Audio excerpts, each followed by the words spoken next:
Our panel is called Making Research That Matters, Building Consensus for Great Ideas. And that title speaks directly to the goal of our new president, Tom Bailey, for TC to make an even greater impact in building a better world. I'm really excited about our faculty speakers today because each is doing just that, and each brings a powerful and distinctive perspective to our theme. I'm going to introduce them very briefly because we want to get right to our discussion, but you can find detailed bios in your programs. Kim Noble, Associate Professor of Neuroscience and Education, made international headlines in 2015 with a study that found that in children ages 3 and older, higher parental education and family income were associated with higher surface area of brain regions implicated in language and executive function.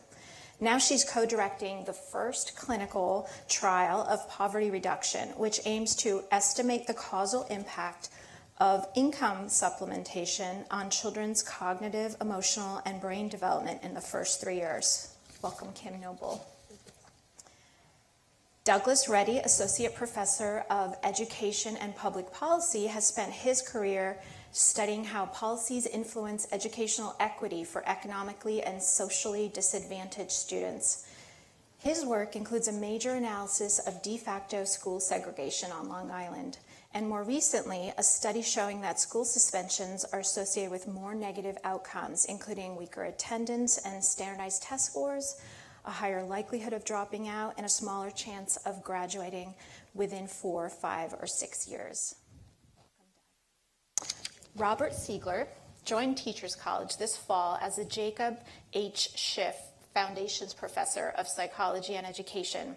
He is internationally renowned for his research on how children learn mathematics and how theoretical understanding of mathematical development can be applied to improving that learning. His overlapping waves theory, which holds that children's development of problem-solving skills is not a stepwise process, but instead a gradual ebbing and flowing of different ways of thinking, has been applied to fields ranging from arithmetic to language development. Haeny Yoon is Associate Professor of Early Childhood Education. She has conducted groundbreaking studies demonstrating the importance of play to children's intellectual development. Her research has shown that the possibilities that emerge during free play as a child are similar to how we learn to engage as adults, and she's argued that an overemphasis on planned learning can compromise the natural curiosity and creativity emanating from extemporaneous play. Welcome, Haeny. So thank you all for being here. So, thinking about this panel has made me reflect on how my own research has been shaped and how I've generated research ideas across my own career. So my research focuses on how social emotional processes like self-regulation unfold in normative and non-normative contexts. I believe the greatest impact of my own work has been in my study of developmental trajectories in varied contexts of risk, including developmental contexts of disability, high-risk parenting contexts like adolescent parenthood and parenting of children with special needs, and challenged socio-demographic contexts. What I've subsequently done is to apply this research framework to a fresh perspective on the design of degree programs at TC, especially a program for practitioners in the field of developmental disabilities. So to start off our discussion, I'm curious to hear each of your own perspectives and experiences as you have generated some of your greatest research ideas throughout your careers. One of the things that most folks are wondering, is there a secret sauce to generating great research ideas?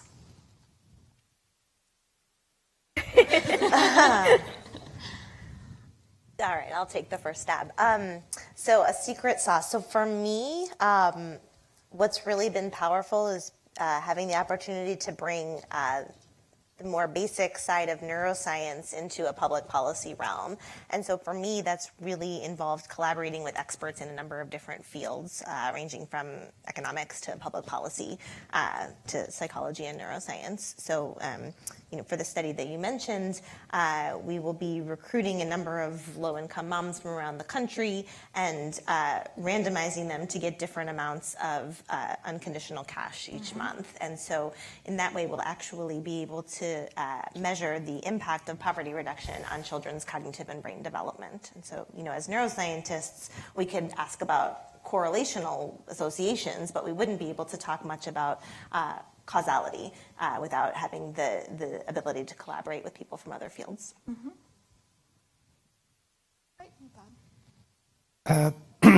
So I think for me, it's kind of thinking about three different kinds of considerations. First of all, what's important.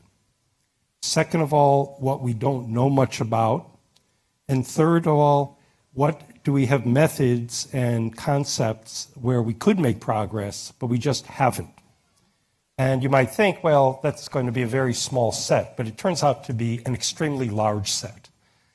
Many people in academia are kind of herd followers. So there's a famous title in psychology, more and more about less and less. And I think David Palermo, who came up with that title, had it right, that very often people generate a literature and it develops its own momentum. And if you look outside that, you say, all these areas that lots of people are studying, we don't need one more person doing it. But what's really important that we don't know about and that we could know about? And to me, that's the key. Well, okay, I'm going to start off by saying I was told this was going to be like my living room, but it doesn't feel like my living room. So I'm going to try to do some pretend play and pretend that I'm in my living room. But you can get on the floor if you want. Should I do that? Should I start playing with the flowers?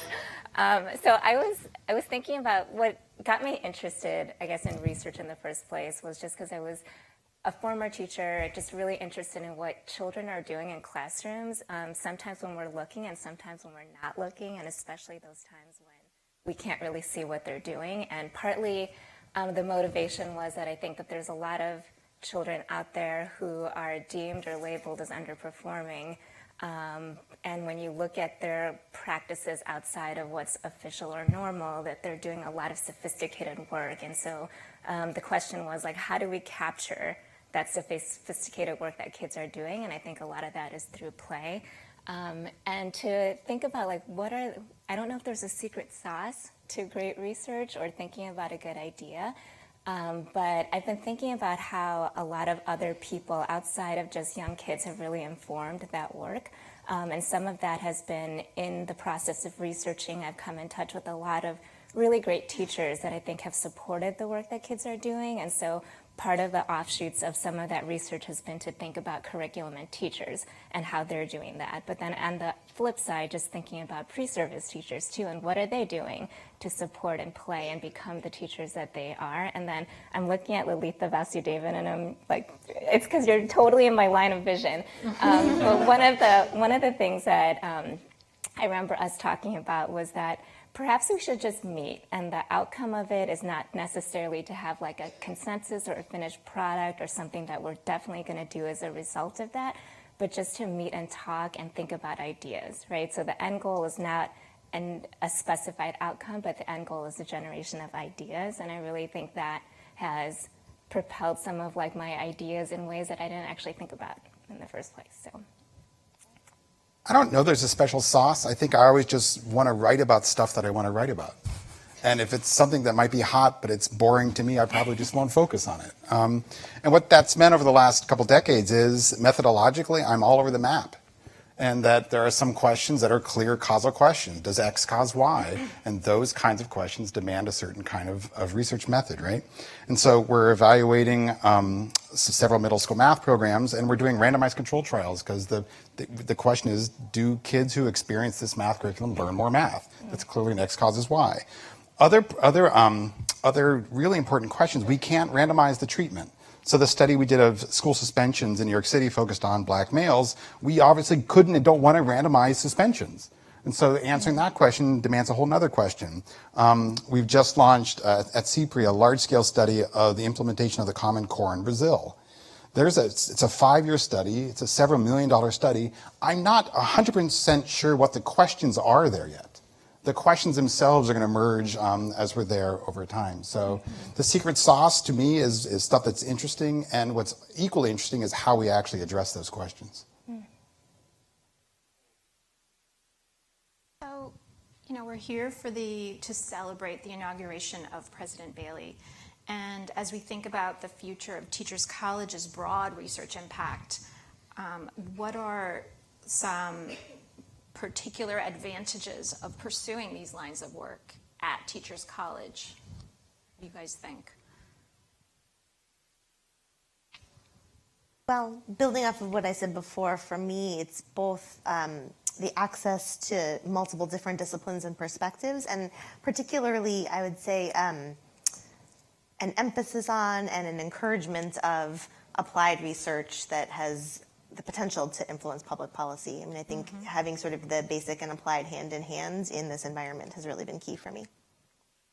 It's interesting. I'm looking at people in the audience, and many of those studies that I mentioned, the people in the audience are on those. So Amy Starr Wells is right here, President Furman, one of the founders of CPRES on the Brazil project. Alex Bowers was instrumental in some of the work thinking about how to evaluate using some big data techniques that I didn't know. And so the genius of being at this place is I'm surrounded by people who are smarter than I am, which is not hard to do in my case, but it's just a brilliant thing to be a teacher's college in that sense.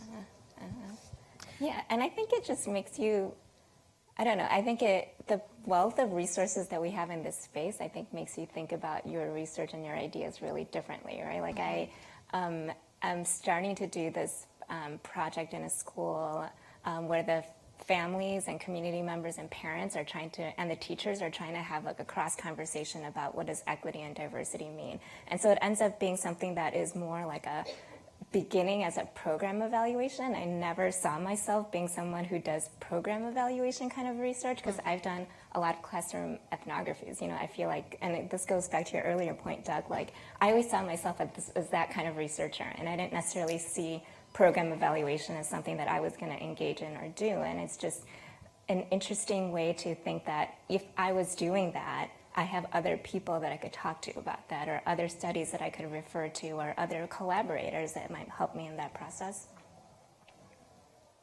So for me, there are two kinds of advantages, TC. One of them is the incredibly diverse and interesting population of children in New York City. So this is something that you don't have everywhere. Like in Pittsburgh, where I spent most of my career, very few Hispanics. There are many African Americans, there are many whites, some Asians, almost no Hispanics.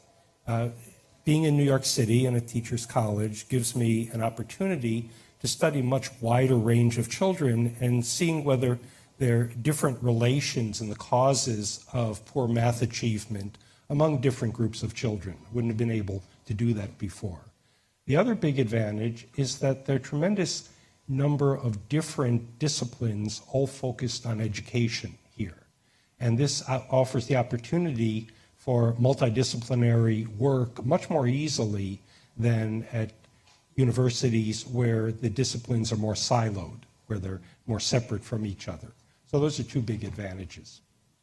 Yeah, so jumping off on this idea of multidisciplinary work, I wonder what you think about this notion possibly changing, and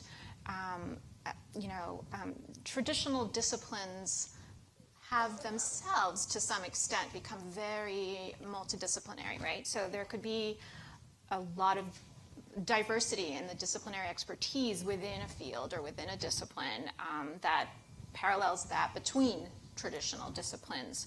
How do you think, where does that notion of multidisciplinary work sort of sit with you, and how should we be thinking about it? It's a topic that comes up a lot when we talk about sort of the goals for future research.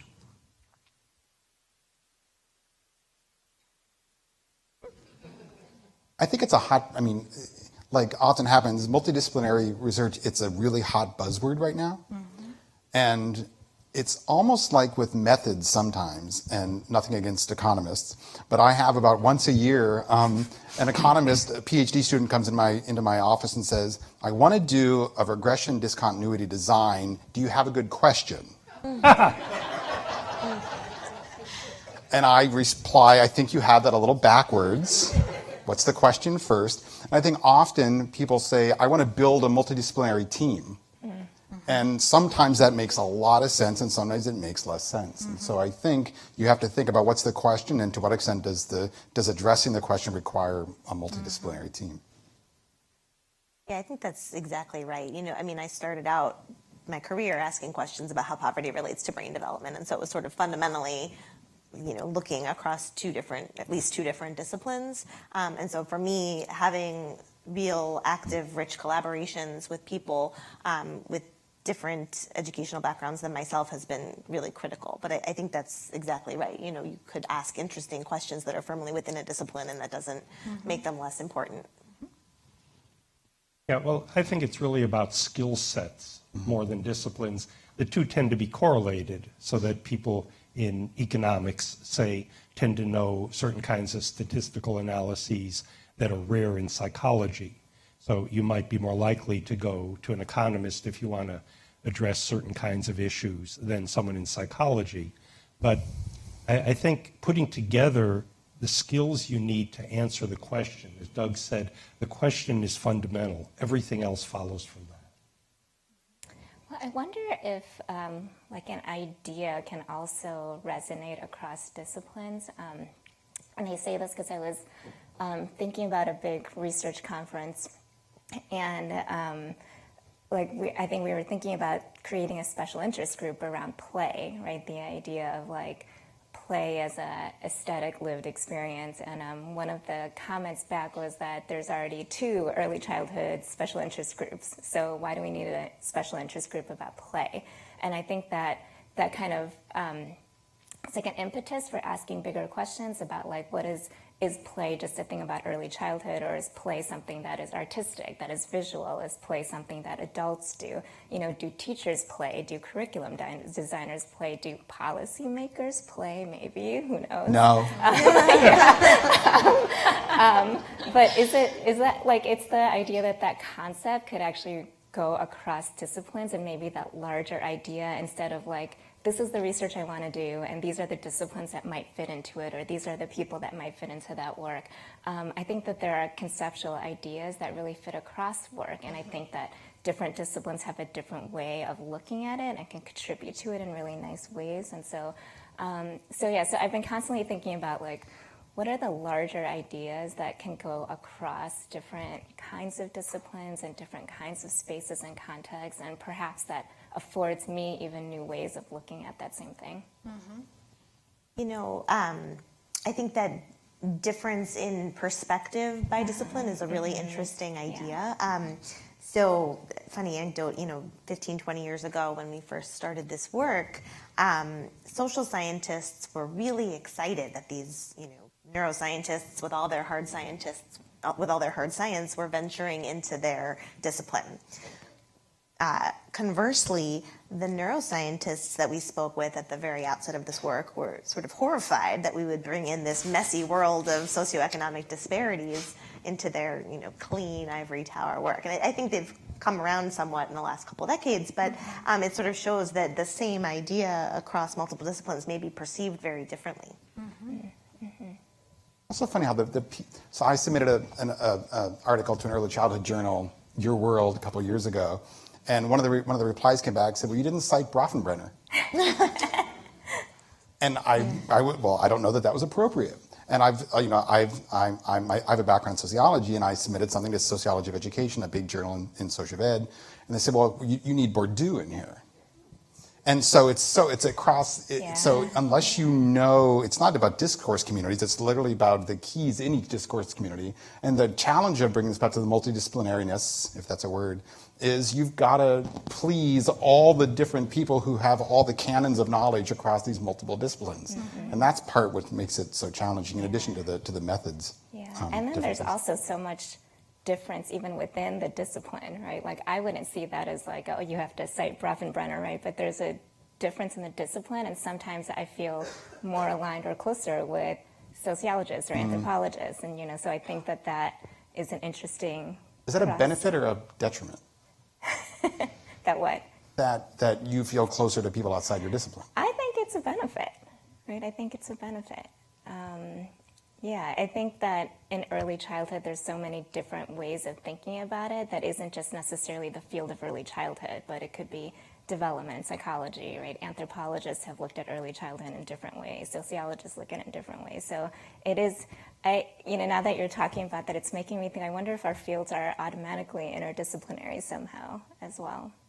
Well, but there are disciplinary biases too, and I think of them as blind spots. So every discipline focuses on certain kinds of variables and ignores or minimizes others. And you see this when you collaborate with different people. Like one very good collaboration I had was with an economist, Greg Duncan, at University of California, Irvine. And I think he was horrified that I had never thought of analyzing my data in separate quintiles of the achievement range to see if the functional relations that we were finding held for all of them.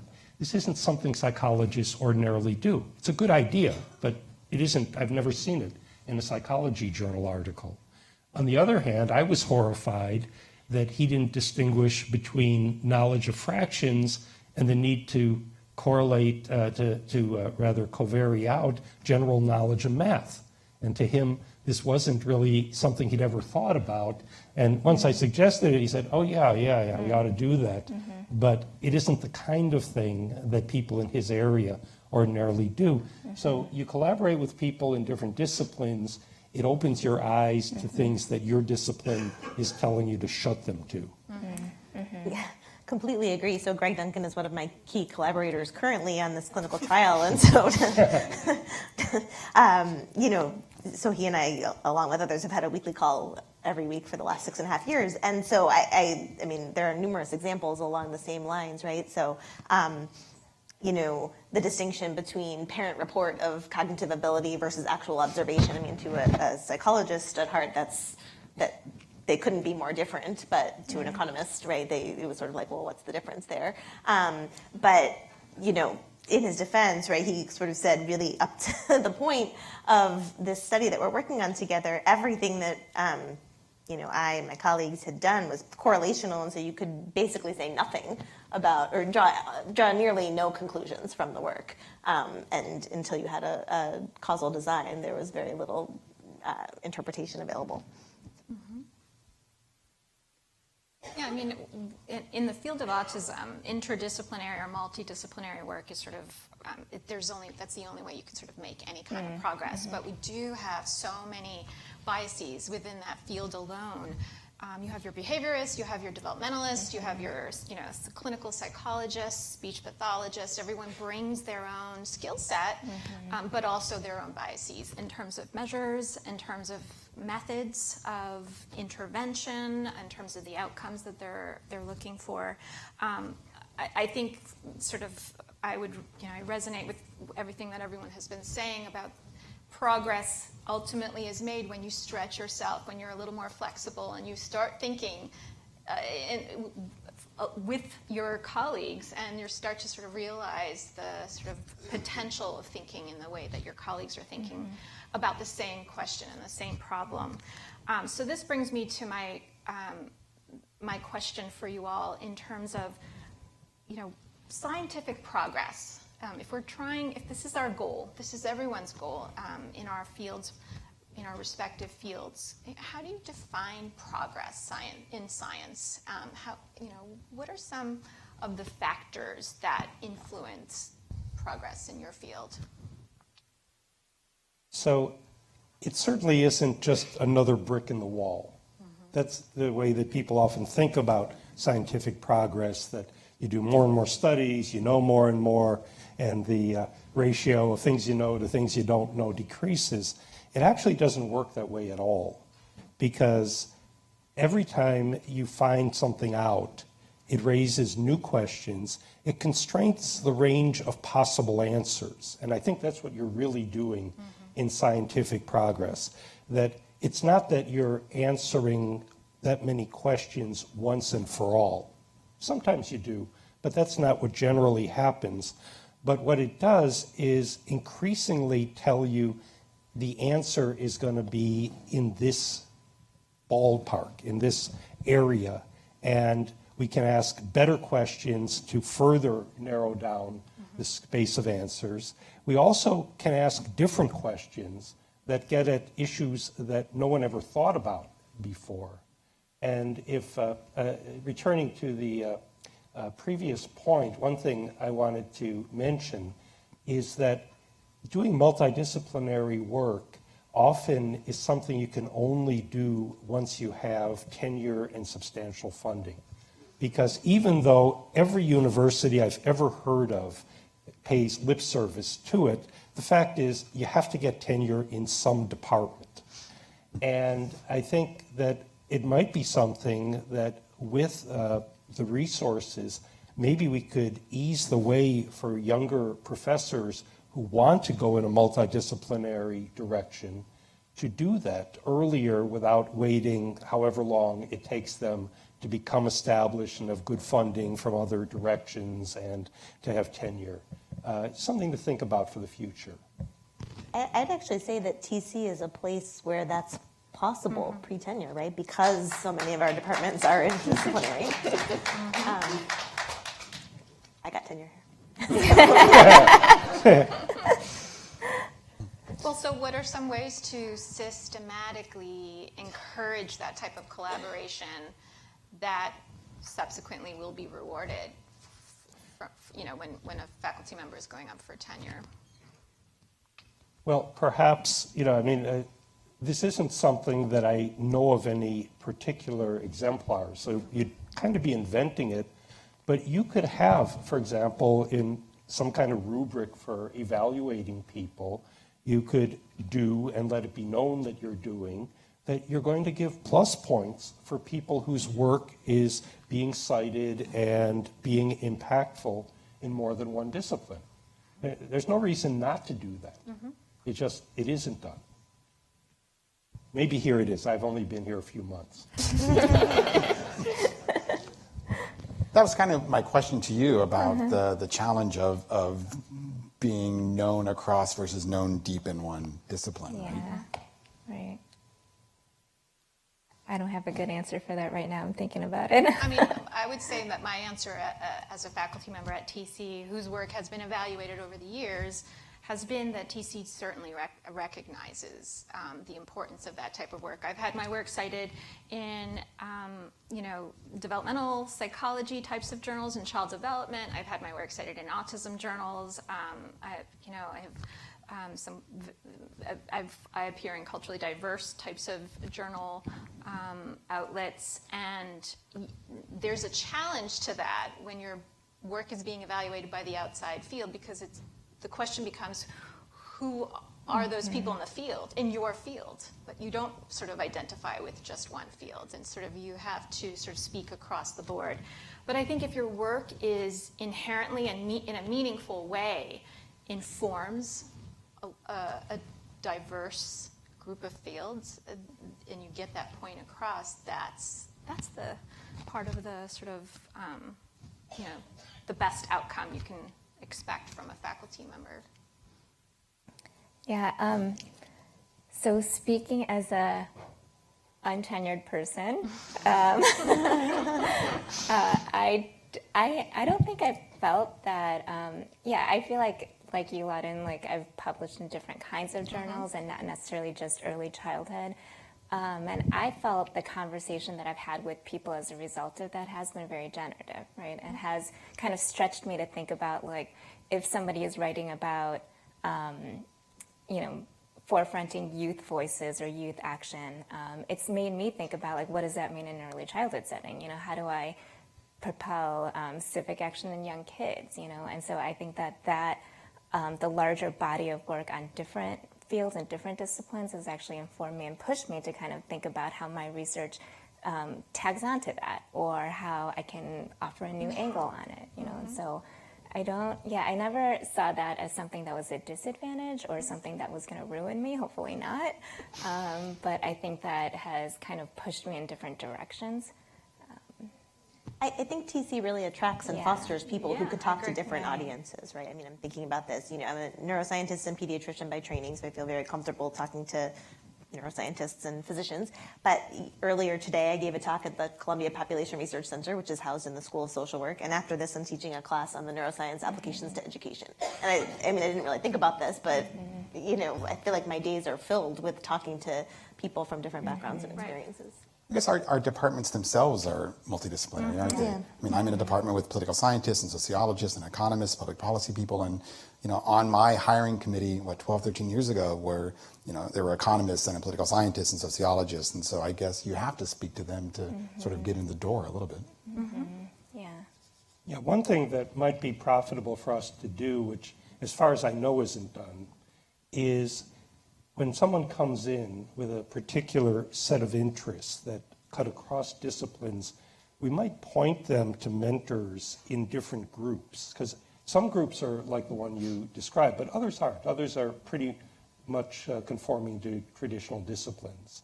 And someone whose interests, for example, or the kinds of methods they want to use include things that, say, economists and psychologists do. If they're in human development, as I am, and it's mainly psychologists, they might point them to someone they know at TC in one of the economics groups and say, you really ought to talk to this person, and tell the person, too, to talk to this new faculty member about who they should meet in the field, because, as you mentioned before, this is really important, making connections and learning whose work to follow. You can see this when you go to a conference in a discipline that you don't usually go. You think, well, which talk should I go to? And you have really no idea. I mean, you wind up going to keynotes because you figure that the people who are chosen for keynotes must know what they're doing, which, sometimes. But you really, outside of your own areas that you are involved in, you don't know academia. And new people certainly don't know academia. So maybe having an active mentoring policy where you point people to people in different areas who can help them would be a good idea. I think it's helpful here is there's the multidisciplinary, but my sense over the last many years is regardless of the discipline here, there's a pretty strong focus in faculty research on equity. And regardless of whether I'm talking to an economist or sociologist or anthropologist, there really is a strong focus on equity. So if I'm trying to get at a question of equity from a different angle, I can really get it from multiple colleagues. Yeah, I think that's right. I'm sort of thinking back to when I joined the faculty 3+ years ago and thinking about meeting you, Doug, right? I mean, we had more to talk about than just the standard New York City discussion of housing and school for our kids.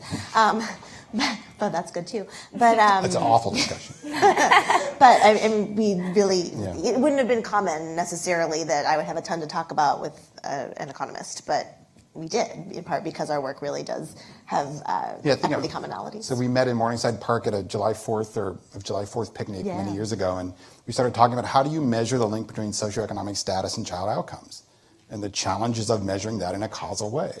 And she said, well, we're trying to figure out a way to randomize these cash interventions among babies. And my mouth just dropped. I was like, that is so cool. So we went off from there, and so here I am in Morningside Park eating a hot dog with a neuroscientist. Who was like 95 months pregnant at the time, by the way. And I don't know how many other places that would happen. So increasing the emphasis and the reward for collaborative work could be a really important direction. What about really emphasizing the importance of community-based work and sort of work that has an important connection to the New York City community in particular? Yeah, that's something that I've been thinking about. Just after I do my research studies, now what? What does this actually mean? What does it mean to go forward, not just in my research, but also in my contributions to community? And I think that's kind of, it's interesting because I always saw myself invested in just classrooms and curriculum and what's happening in classrooms between teachers and students.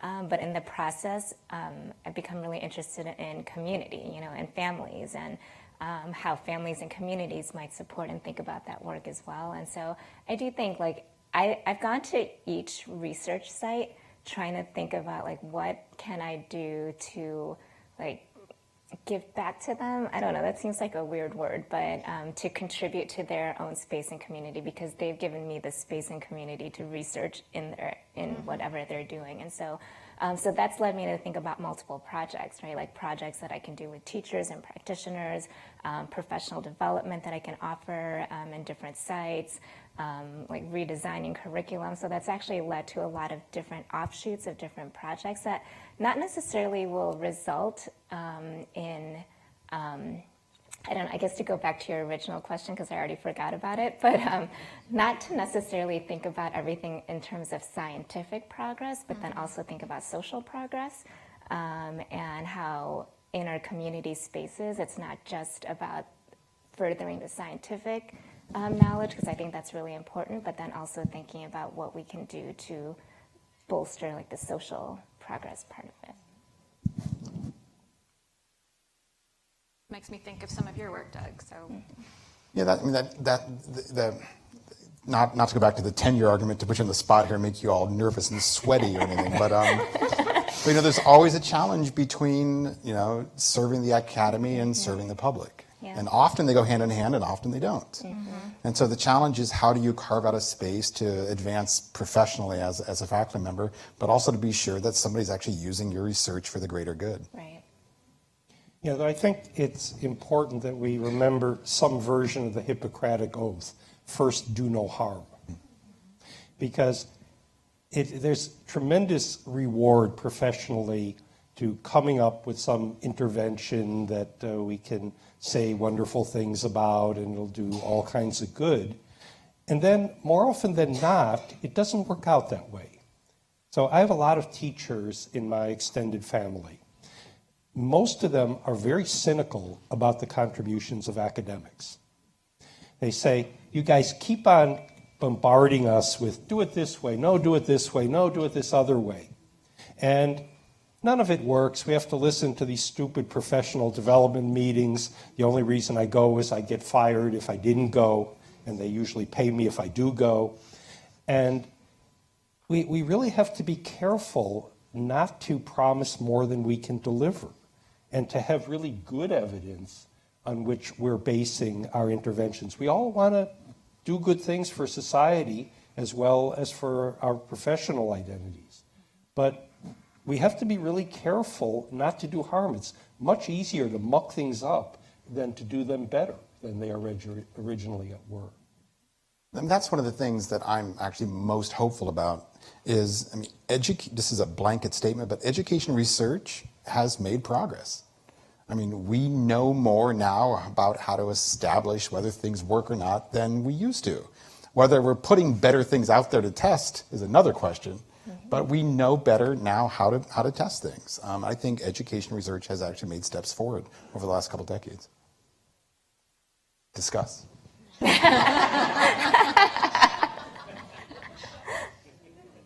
How would you respond to that in the field of early childhood? Yeah, I think so too, and I think that's where the the mix of qualitative and quantitative work is important, right? Like the ways that numbers and how things get measured can inform the way that we think about a lot of different things related to education, but then at the same time, how the qualitative work helps us see the nuances and complexities of it. So I think I think there has to be space for both of those things to exist side by side and inform each other.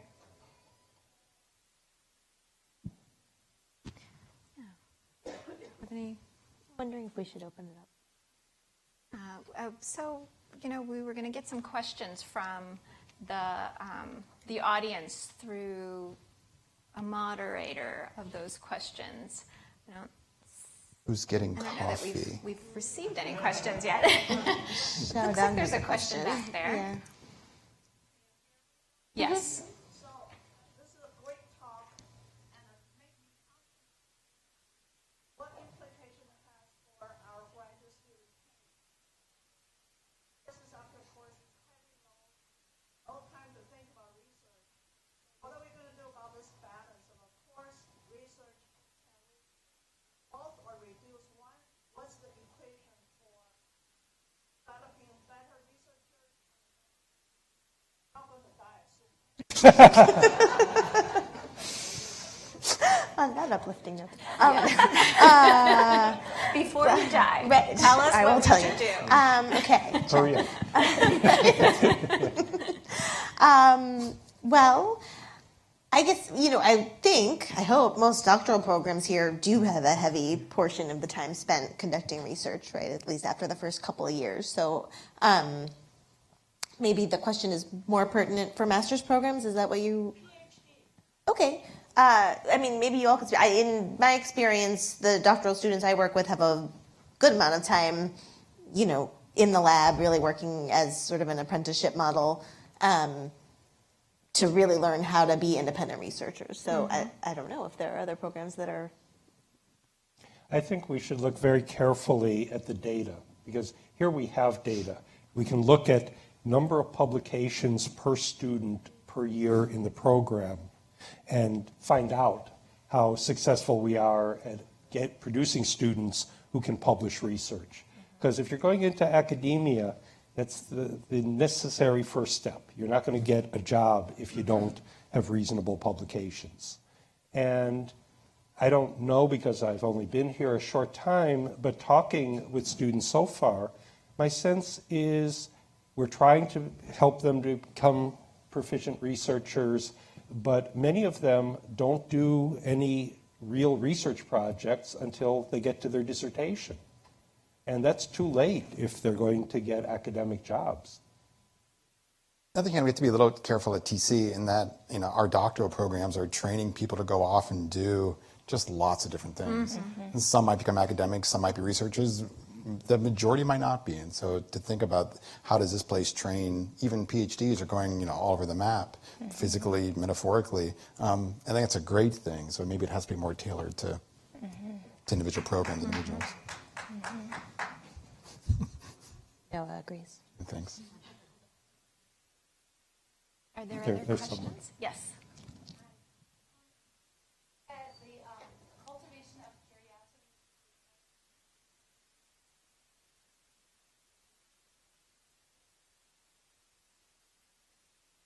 I felt like that was rhetorical. Yeah, so yeah. So I don't know. In response to your comment, Bob, too, I was just thinking that I wonder if number of publications is actually the measure or marker of a person that leaves here with good research or knowledge of research and their research stance. And so I could see the dilemma, and maybe the push and pull of that is that there's a lot of different pockets of what we consider a good researcher. And I think for me, the time that the doctoral students have here is a time for them to think about creativity and think about how research can look. And I think some of my doc students have actually pushed me to think about research in very different ways.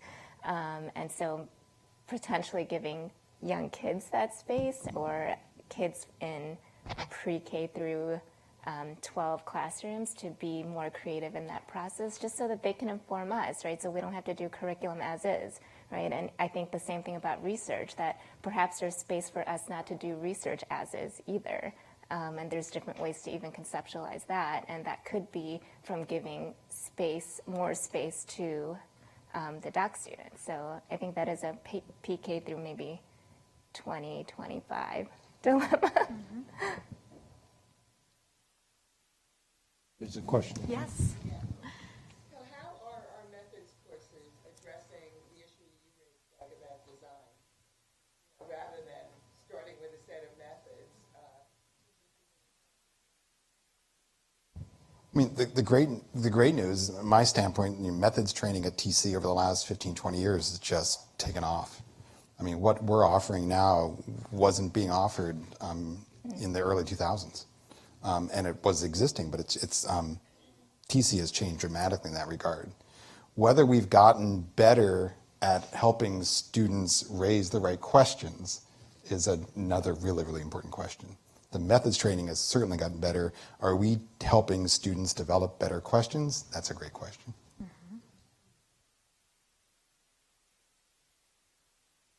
Yes. Kelly and I talked about in Washington, D.C.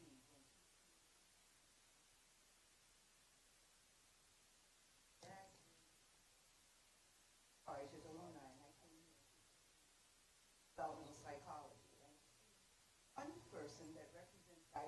faculty on this panel is encouraging and practicing childhood education. It's something I also have been involved with. Here, a project so with an Annenberg grant to restructure that school through the arts, and the faculty here at the Institute for Urban Education has been very key in keeping back. But I heard him talk about early childhood education. We had a pre-K program, but how are we preparing teachers is one of the least prepared group of educators in the public schools. And yet we're asking, because we know that's the most important point of entry for education. A recent colleague in the community who also has heard me say, Teachers College is a great place, but what is the action plan? How are the faculty, now that President Daley has out and he's becoming very popular, even with the security guards. Everyone is saying, oh, here's someone who's stopping to ask questions. But to me, research is always there. Practice is not. Identifying successful, people willing to quote, form a task force so that we can be identified as a result of dialogue going that we're serious. Because I think that's the problem. We can bring in a new chancellor. Counties are looking for assets. So the question is, how can you, because early childhood is more than interested in hearing how untenured person to deal with tenure track. You know, I'm a be there with you. I feel so put on the spot right now. Say that we all feel Yeah. speaking to it. Yeah, and I think that you're asking a really important question. So now that Dr. Susan Recchia is in my line of vision, I'm going to try to channel one of the things that I think she really believes in, and I think that's really important to this conversation, is that early childhood isn't just pre-K through 2, right? Early childhood is infancy to second grade, and I think that one of the unique things about the early childhood program here is the attention to infants and toddlers. And I was just in a proposal hearing this morning where we were talking about how that in research and even practice that the voices or the ways to understand what the experience is like for kids under the age of 3, let's say, gets overlooked so many times because we don't necessarily think they have the capacity to speak or say something, even if it's not verbal, right? They do have something to say. And then we also don't think that what they're saying is important, right? And so I think that there is that attention to it, and that's hopefully something that we're continuing to think about. And so one of the practical ways, I'm going to try to talk really practically, is that we're, in our program, we try to give them experiences in all of those contexts so that you're not just studying to be a pre-K, K 1-2 teacher, but you're also thinking about like infants and toddlers and early childhood centers, because that is, like you said, like I think that teachers that are teaching pre-K and are grossly underprepared because that's not the focus. Like we're so focused on K-12. And so I think that we are trying to do that. And I think I'm involved in those conversations, even though I'm not untenured, or not tenured yet. So yeah, but thank you for that question. I mean, it's like an esoteric, we still have to keep thinking about it. Thank you all for your questions and your participation. And I also want to take a moment to thank our panelists for contributing to this conversation and for continued conversations to come. So thank you guys so much.